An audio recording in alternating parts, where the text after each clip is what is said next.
வணக்கம் மாணவர்களே.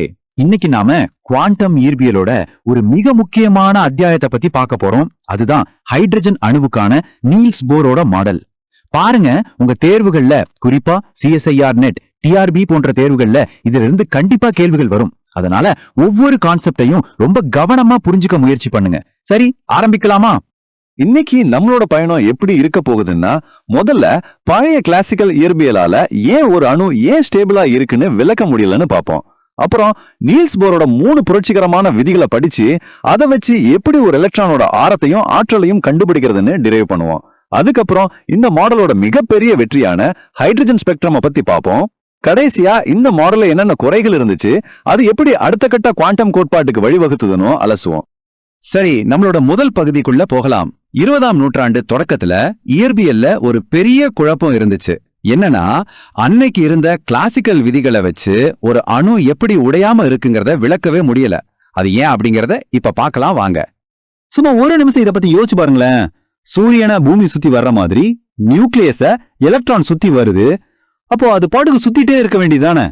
ஆனா கிளாசிக்கல் இயற்பியல் படி பார்த்தா அங்கதான் ஒரு பெரிய சிக்கலே ஒளிஞ்சிருக்கு. இதுதான் அந்த பிரச்சனையோட ஆணிவேர்.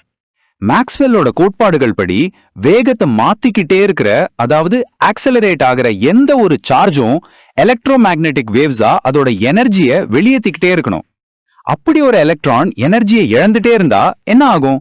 அதோட பாதை சுருங்கிட்டே வந்து கடைசியில நியூக்ளியஸ் மேல படார்னு மோதிடணும். ஒரு செகண்ட்ல ஒரு சின்ன பின்னத்துல இது நடந்திருக்கணும். ஆனா நிஜத்துல அப்படி நடக்குதா? இல்லையே. சரி, இப்ப நான் போர்ட்ல எழுதுறத கவனிங்க. ரூதர்ஃபோர்டோட பிளானட்டரி மாடல் ஒரு நல்ல ஆரம்பம் தான். ஆனா அது கூட கிளாசிக்கல் விதிகளை சேர்க்கும் போதுதான் இந்த பிரச்சனை வருது. ஒரு ஆக்சிலரேட் ஆகிற எலக்ட்ரான் ஆற்றலை வெளியேற்றணும். இதனால அதோட பாதை சுருங்கி கடைசியில நியூக்ளியஸ்ல விழுந்துரும். இதோட அர்த்தம் என்னன்னா, இந்த உலகத்துல இருக்கிற எந்த ஒரு பொருளுமே நிலையா இருக்க முடியாதுன்னு கிளாசிக்கல் இயற்பியல் சொல்லுச்சு. தியரி ஒண்ணு சொல்லுச்சு, ஆனா உண்மை வேறையா இருந்துச்சு. இதுக்கு ஒரு தீர்வு வேணும் இல்லையா? பின் தமிழ்ல எளிமையா சொல்லணும்னா, பழைய இயற்பியல் படி அணுக்கள் நொறுங்கி போயிருக்கணும். ஆனா அது உடையாம உறுதியா இருக்கு. ஏன்? இதுதான் அந்த நூற்றாண்டுல இருந்த மிகப்பெரிய கேள்வி. இந்த மாதிரி ஒரு இக்கட்டான சூழ்நிலையில தான் நீல்ஸ் போர் அணு உலகத்துக்குன்னு சில புத்தம் புதிய ரொம்பவே புரட்சிகரமான விதிகளை முன்மொழிந்தார். அது அந்த பிரச்சனைக்கு ஒரு அருமையான தீர்வை கொடுத்துச்சு. இங்க பாருங்க, போரோட முதல் 2 முக்கியமான கோட்பாடுகள். அவர் என்ன பண்ணாருன்னா, கிளாசிக்கல் விதிகளை திருத்தல, அணு லெவல்ல அதெல்லாம் செல்லாதுன்னு சொல்லிட்டாரு. முத பாயிண்ட், எலக்ட்ரான்கள் எல்லா இடத்துலயும் சுத்த முடியாது. சில ஸ்பெஷல் ஸ்டேஷனரி ஆர்பிட்ல சுத்தினா மட்டும் அதுங்க எனர்ஜியை இழக்காது.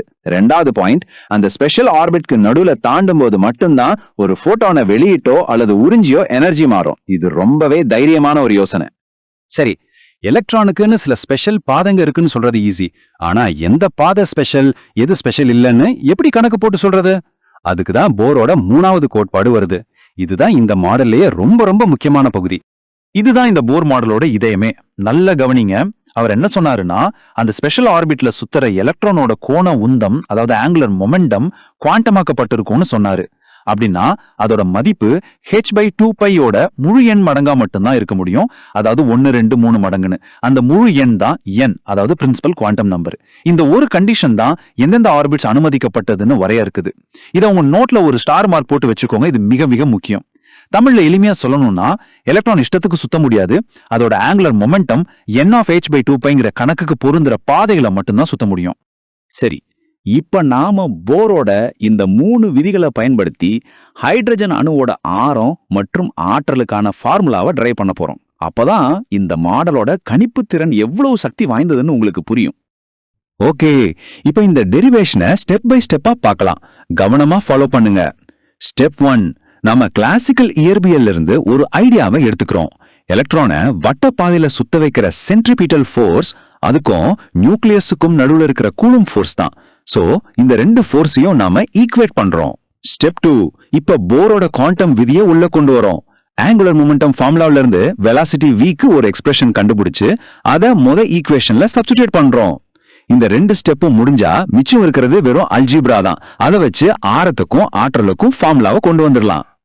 அந்த டெரிவேஷனை முடிச்சதும் நமக்கு இந்த 2 அருமையான ஃபார்முலா கிடைக்கும். இதுல இருக்கிற ரிலேஷன்ஷிப்பை பாருங்க.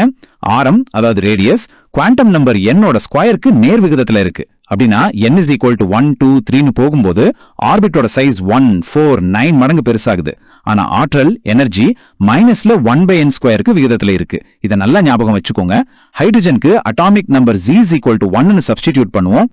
இப்போதான் இந்த மாடலோட உண்மையான வெற்றி எங்க இருக்குன்னு பார்க்க போறோம். பல வருஷமா விஞ்ஞானிகளால விளக்கவே முடியாத ஒரு புதிருக்கு போரோட தியரி கச்சிதமான ஒரு பதிலை கொடுத்துச்சு. அதுதான் ஹைட்ரஜன் ஸ்பெக்ட்ரமோட ரகசியம். இதுதான் அந்த மேஜிக் நடந்த இடம். நாம தியரிட்டிக்கலா கண்டுபிடிச்ச அந்த எனர்ஜி லெவல்களுக்கு நடுவுல எலக்ட்ரான் தாண்டும் போது அது ஒரு குறிப்பிட்ட வேவ்லென்த்ல ஒளியை வெளியிடும். அந்த வேவ்லென்த்களை கணக்கு போட்டு பார்த்தா அது பல வருஷமா லேப்ல கண்டுபிடிச்ச ஹைட்ரஜன் ஸ்பெக்ட்ரல் லைன்ஸோட 100க்கு 100 சரியா பொருந்துச்சு. இது இயற்பியல் உலகத்தையே மிரளடிச்சது. இதுதான் போர் மாடலுக்கு கிடைச்ச மிகப்பெரிய அங்கீகாரம். சரி, இந்த ஃபார்முலாவை வச்சு ஒரு கணக்கு போட்டு பார்ப்போம். அப்போதான் நல்லா புரியும். கேள்வியை கவனமா படிங்க. பால்மர் தொடரின் 2வது வரியின் அலைநீளத்தை கணக்கிடவும். இங்க 2 க்ளூ இருக்கு. பால்மர் தொடர்னு சொன்னாலே எலக்ட்ரான் எந்த ஹையர் லெவல்ல இருந்து வந்தாலும் அதோட final state n is equal to 2 தான். So n final 2. 2வது வரினா என்ன? n is equal to 3ல இருந்து வந்தா அது முதல் வரி. அப்போ n is equal to 4ல இருந்து வந்தா அதுதான் 2வது வரி. So n initial 4. இப்போ இந்த மதிப்புகளை ரிட்பர்க் ஃபார்முலால போட்டு கணக்கு பண்ணா நமக்கு வர்ற விட ஏததேசம் 486 நானோமீட்டர். இது நீலம் பச்சை நிற ஒளி. எக்ஸ்பெரிமெண்ட்லயும் இதே தான் கிடைச்சது. ஒரு நிமிஷம் யோசிங்க. ஏன் இந்த எனர்ஜி நெகட்டிவா இருக்கு? நெகட்டிவ் எனர்ஜின்னா அது ஒரு பவுண்ட் ஸ்டேட், அதாவது கட்டுப்பட்ட நிலையை குறிக்குது. சிம்பிளா சொன்னா எலக்ட்ரான் நியூக்ளியஸோட ஈர்ப்பு விசையால பிணைக்கப்பட்டிருக்கு. அந்த பிணைப்புல இருந்து அதை விடுவிக்கணும்னா நாம வெளியே இருந்து அதுக்கு எனர்ஜி கொடுக்கணும். அப்போ n இன்ஃபினிட்டிக்கு போனா என்ன ஆகும்? நம்ம எனர்ஜி ஃபார்முலா படி எனர்ஜி 0 ஆயிடும். E is equal to 0ங்கிறது அணுவை விட்டு முழுசா வெளியே போன ஒரு ஃப்ரீ எலக்ட்ரானை குறிக்குது. இதுக்கு பேர் தான் அயனியாக்கம், அதாவது அயோனைசேஷன். MCQ கேள்விகள்ல இந்த வீதாச்சார விதிகள் உங்க நேரத்தை ரொம்பவே மிச்சப்படுத்தும். முழு ஃபார்முலாவையும் போட்டு கணக்கு பண்ணா தேவையில்லை. எனர்ஜி 1/n² விகிதத்திலையும் ரேடியஸ் n² விகிதத்திலையும் மாறும்னு ஞாபகம் வச்சுக்கிட்டா போதும். இன்னொன்னு, சீரிஸ் லிமிட் அல்லது ஷார்டஸ்ட் வேவ்லென்த்னு கேட்டாங்கன்னா அதுக்கு எப்பவுமே n இனிஷியல் இன்ஃபினிட்டி தான். இத மனசுல வச்சுக்கோங்க.